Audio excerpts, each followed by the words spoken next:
In June 2011, Christchurch, New Zealand suffered an earthquake that left a lot of the city in chaos, destroying buildings and infrastructure and leaving over 50,000 homes without power.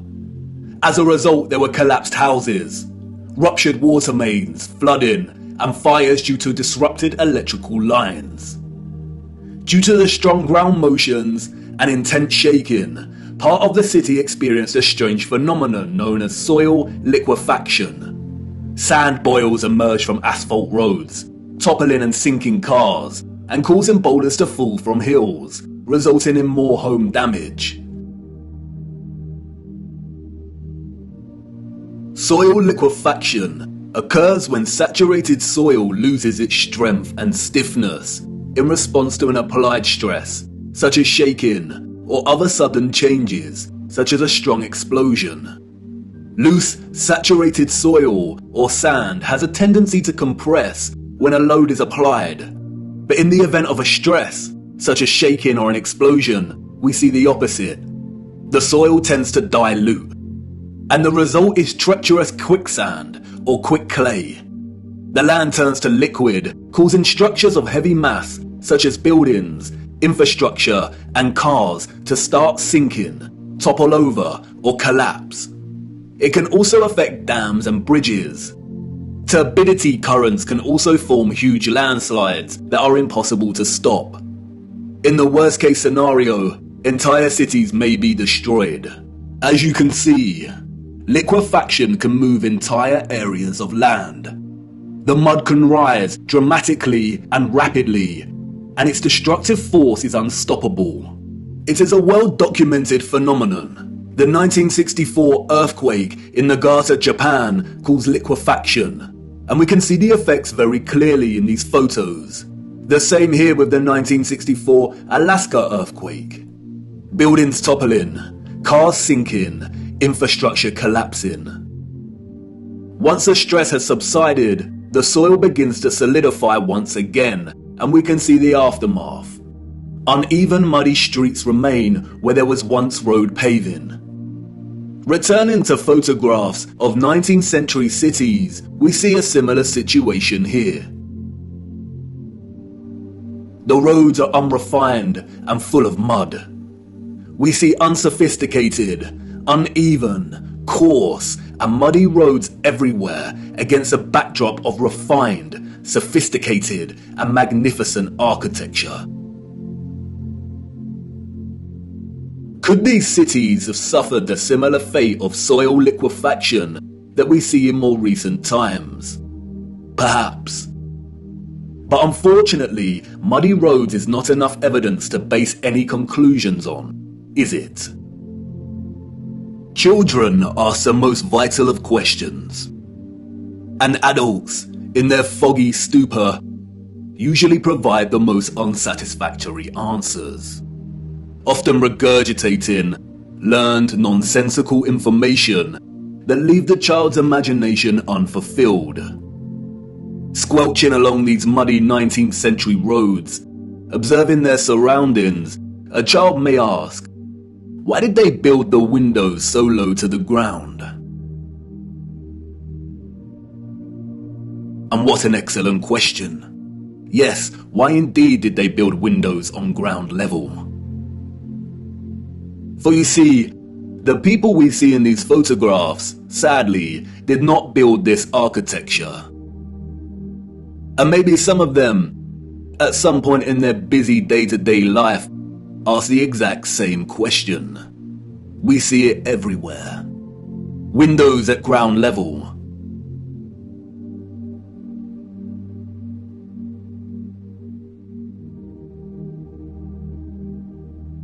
Windows partially below ground level.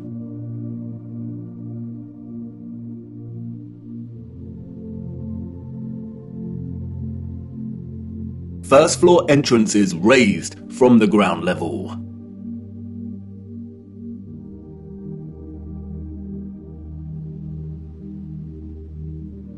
Steps leading down to entrances below ground level.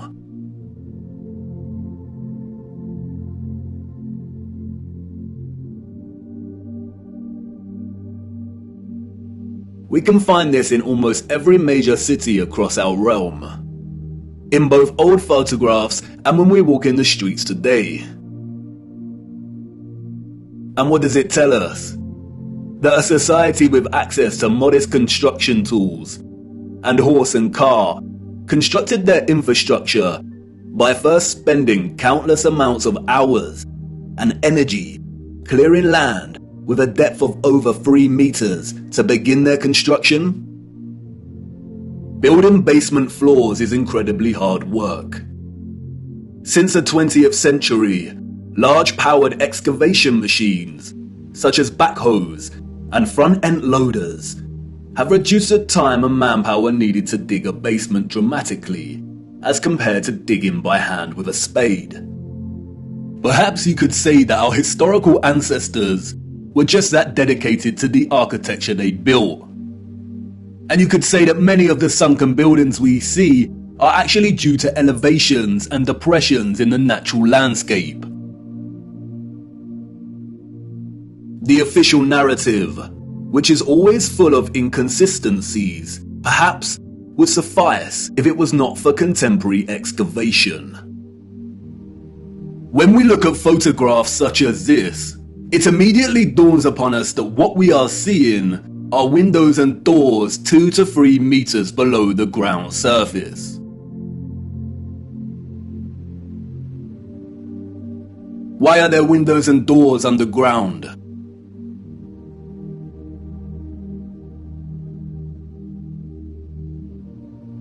What is this that we see in our cities?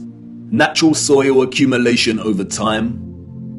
Geologists have never been able to ascribe a consistent value to worldwide natural topsoil accumulation, because it is impossible. Some regions of our realm experience consistent topsoil accumulation, whereas other regions actually experience consistent erosion. Many historians and archaeologists have noted that many cities over the centuries have been destroyed through war and natural phenomena such as earthquakes, volcanic ash, and flooding.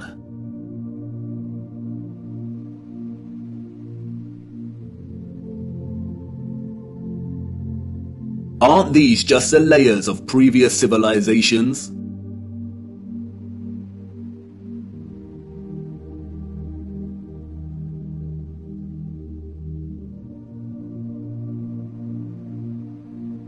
No, they are not. We see over and over again whole floors of buildings consistent with the architecture existing above the layer of ground.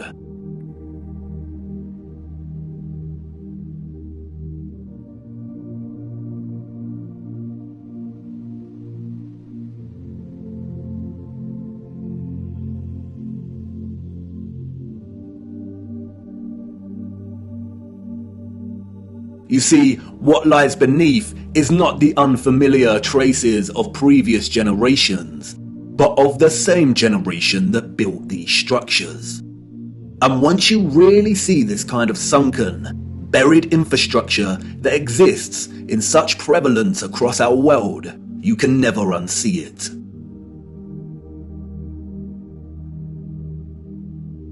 We see that the foundations of old churches are actually the original first floors, with consistent entrances and windows.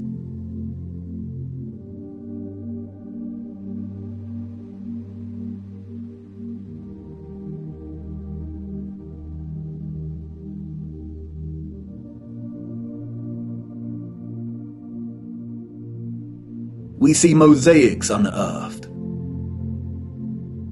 We see pillars, columns and arches that were originally much larger, and it was the layer of soil that reduced their size, as if they weren't big enough to begin with.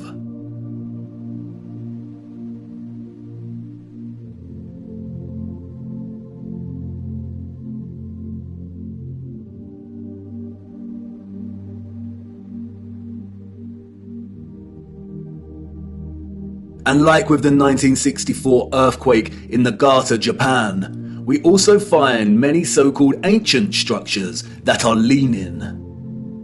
as if at some point the soil beneath these structures loosened and liquefied. We have the Sahursen Church Tower and Our Dear Lady at the Mountain Church Tower in Germany, the Tiger Hill Pagoda in China, the Leaning Tower of Neveyansk in Russia, the Leaning Temple of Huma in India, Oud-Kirk in the Netherlands, the Tower of Zaragoza in Spain, and, of course, the Tower of Pisa. The official liars of the world try to justify the buried and tilting structures we see, filling our heads with stories of antiquity and ever-changing geology, but it becomes trickier for them when we turn our attention to America. If we are to believe their narrative, then all of the buildings we see in 19th century photographs of the burgeoning American cities are newly constructed. Why do we see famous structures, such as the Washington Capitol building, with consistent infrastructure that buries very deep into the ground? And again, the inconsistencies do not add up. Why would an underdeveloped people waste resources, energy, and time constructing the foundations of the Capitol building to be consistent with the column style we find above the surface? The foundations did not have to feature columns. Columns, we are told, are a stylistic choice, not a functional one. So why would they do this? In a nutshell, they wouldn't.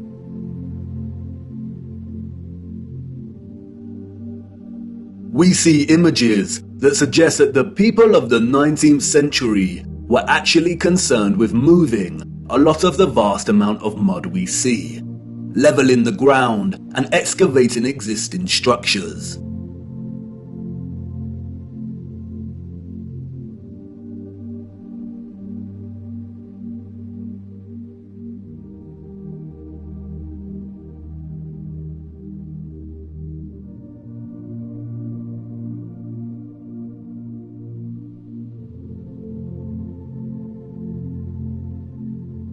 The consistency and prevalence of buried architecture across our realm indicate that whatever happened was a worldwide event, despite regional differences in natural topsoil accumulation and erosion. And there is no official narrative explanation that justifies the buried architecture we see.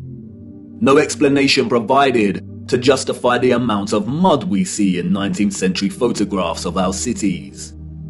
On the roads, mud piles from clearing, the roads uneven, the land ravaged, but the architecture grand, perfect, and intact. Applauded by literary scholars for his use of fog as an opening simile and metaphor to paint a portrait of London as a corrupted hub amidst burgeoning industrialization, many often overlook that Charles Dickens's 1852 novel Bleak House actually opens with a different image. London, Michaelmas term lately over, and the Lord Chancellor sitting in Lincoln's Inn Hall. Implacable November weather, as much mud in the streets as if the waters had but newly retired from the face of the earth. Liquefaction caused havoc across Christchurch and the Garter. But these were isolated earthquake events, and only portions of each city were affected. It is not possible for there to have been huge, simultaneous earthquakes around the world during a similar period. Or is it? Even Wikipedia tells us that liquefaction can occur naturally or artificially, from an earthquake or other sudden change in stress condition. Even if this was the case, we do not see the same structural damage to the buildings in the 19th century like we do in cases such as Christchurch and the Garter. Most of the buried architecture we see is intact. It has either sunken or the ground level has been raised at least 3 meters, sometimes in a uniform manner, and other times partially buried in rolling mud hills, as if there were huge landslides. The strange case of the buried architecture provides the following conclusions: that what lies beneath are not the remains of previous civilizations.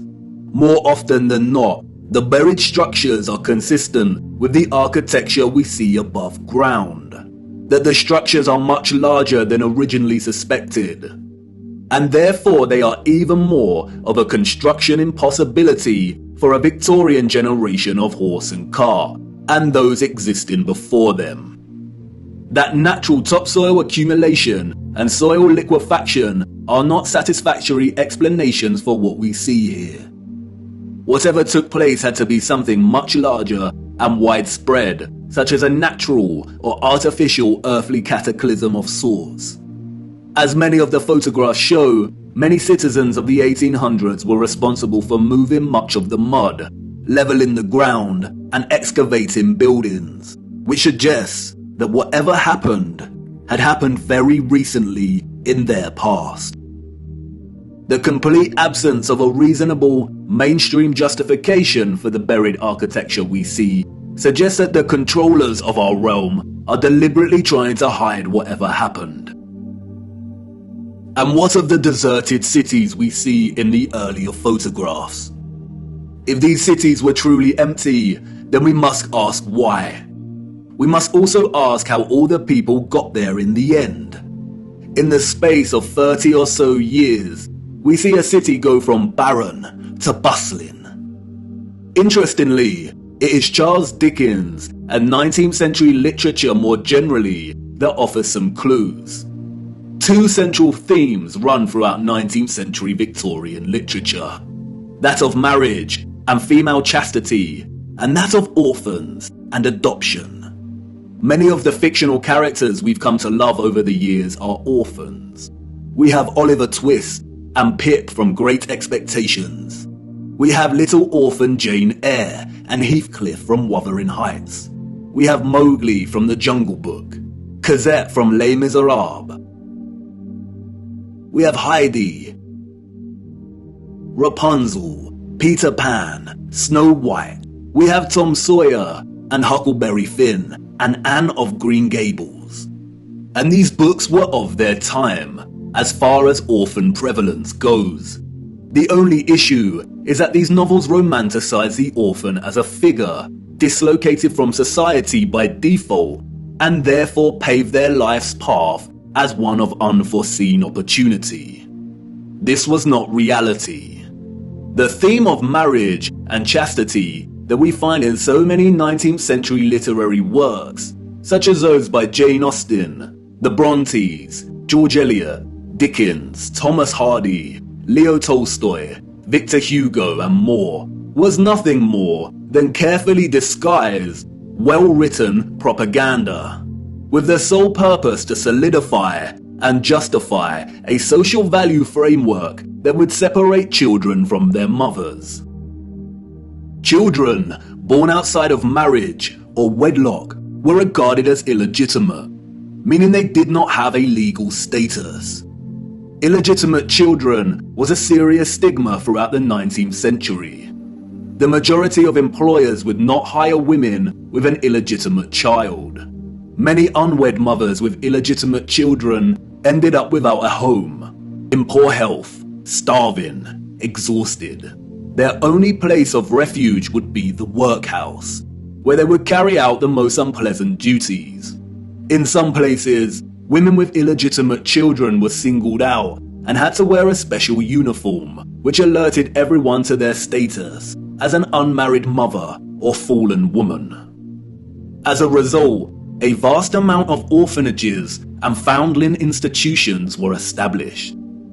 This is the London Foundling Hospital that was very active in the 19th century. Look at the size of it. Charles Dickens was obsessed with this place. Inspiration, they say. The official narrative tells us that an estimated 4,500 women handed over their children to this huge building. But this was just one institution.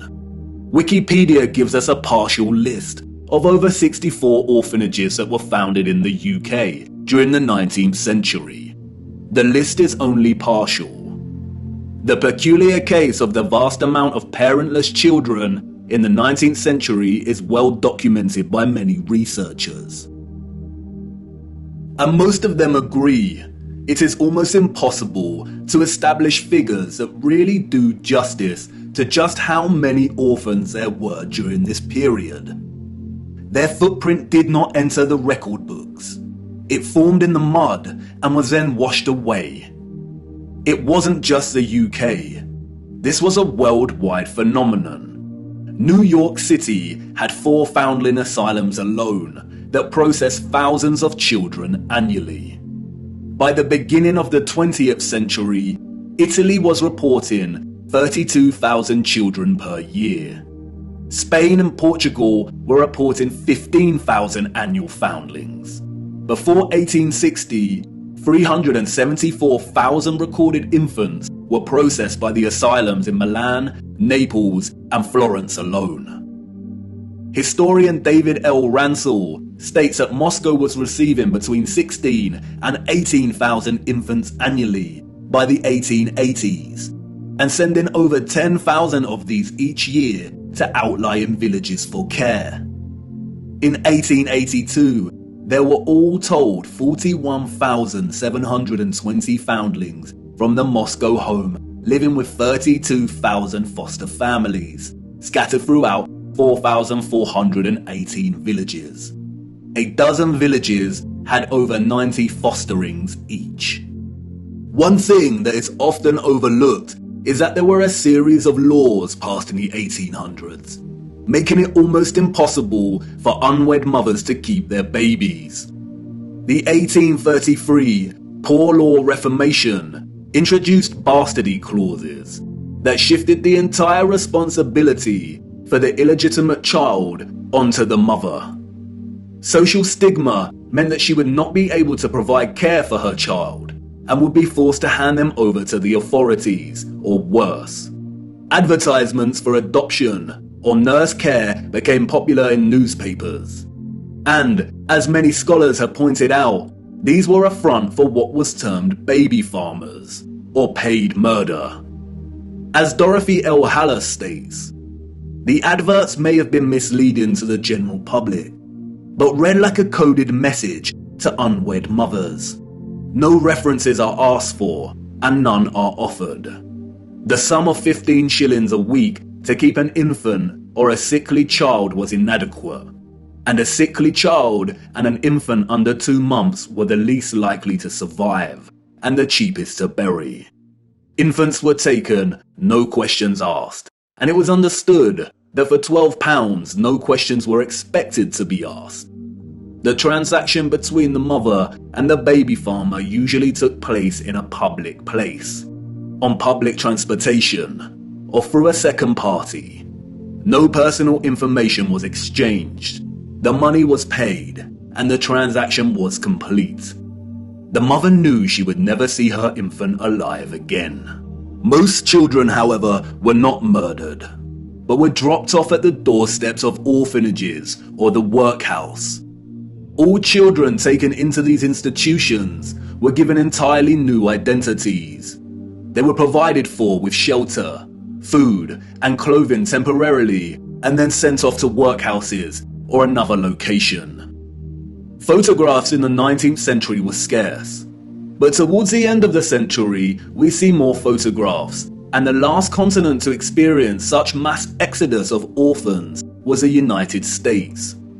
And it is here that we see evidence of the orphan trains.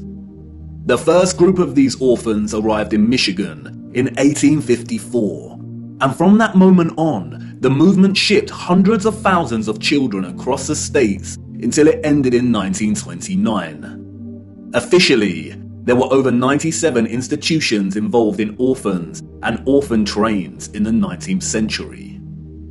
And again, this was not just the United States.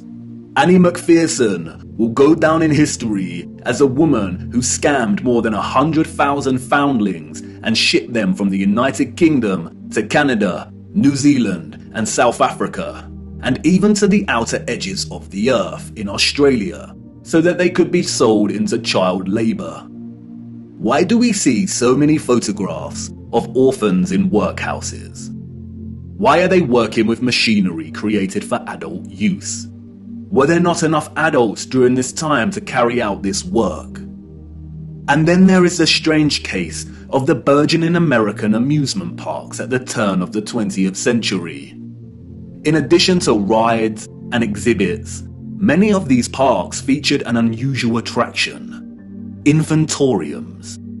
Visitors of these parks could stroll around with ice cream and swing by these stations, a visit equivalent to that of a fully functional neonatal intensive care unit, complete with incubators filled with sleeping, premature babies.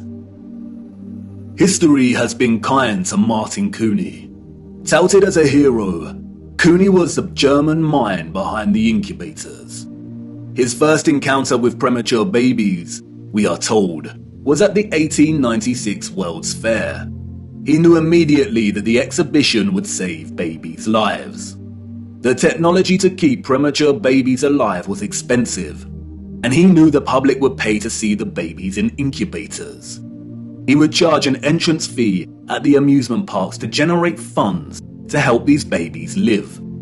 Nurses tended to the babies as an enraptured public looked on. Like any other amusement, the premature baby exhibits included carnival barkers who tried to lure the public to come and see the babies. I don't know about you, but I find something very off about these incubators. Advertised as featuring living babies, a lot of the fairs where Cooney showed his babies also featured eugenics exhibitions. Eugenics is a field of corrupted pseudoscience that endorses selective breeding to improve the genetic quality of the human population. Eugenics was inspired by Darwinism and was a driving ideology that fueled the Nazis. Why are people paying to see living babies as if they had never seen a living infant before? Did people of the time not have their own babies? And where are these infants' parents? How did they have the technology in the 19th century to keep premature babies alive in such a way? Or is something off, once again, with the official narrative? There were 80,000 premature babies who were treated in these amusement park incubators. 80,000. The hundreds of thousands of orphans in the 19th century are just barely believable. Were women really that carefree? Did America even have the population numbers to justify 80,000 premature babies? We are not talking orphans here, but infants born prematurely. The narrative is not convincing or realistically fathomable. Where did these babies come from? More troubling is Cooney's background. As many historians have pointed out, he had no medical degree or training. His story is a very similar one of unconvincing philanthropy that we find surrounding some of our contemporary figures today that also do not have medical degrees. And then there is Marie Dressler, a Canadian silent film and Depression-era movie star. She adopted one of these incubator babies.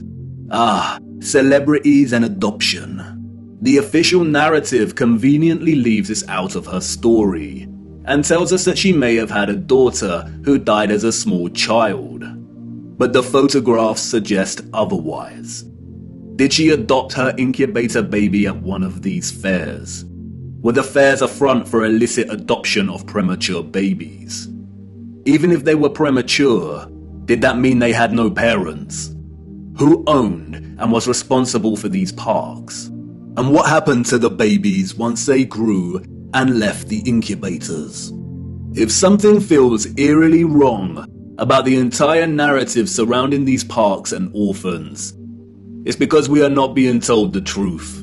Why were there hundreds of thousands of parentless children in the 19th century?